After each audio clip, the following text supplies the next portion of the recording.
I-share ko lang po sa inyo mga boss ang inayos natin kanina.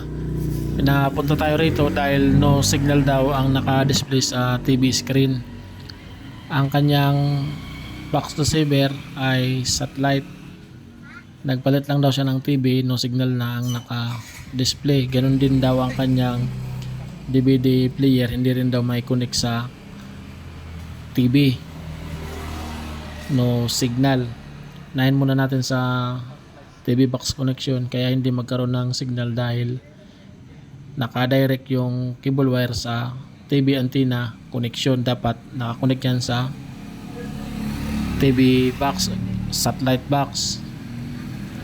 At isa pa, wala rin signal ang kanyang antenna, satellite dish. Bali, inalign pa natin yun.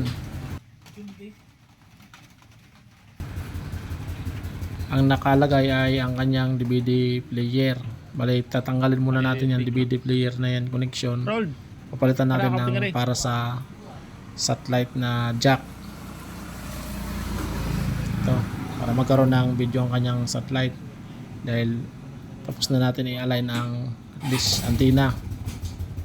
Yan, lagay natin sa CBS yung yellow jack para yan sa video.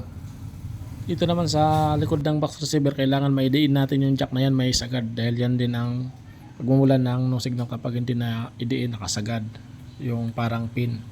Ngayon ay connect na natin yung box sa TV. I-press naman natin dito sa remote itong arrow para mailagay sa source o kaya input. Ayan, source. Lagay natin dyan sa source. Yun.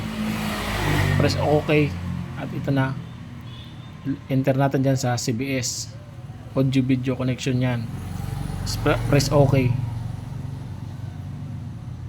Ayan, good na. Yan lang po mga boss. Maraming salamat sa panonood sa ating video.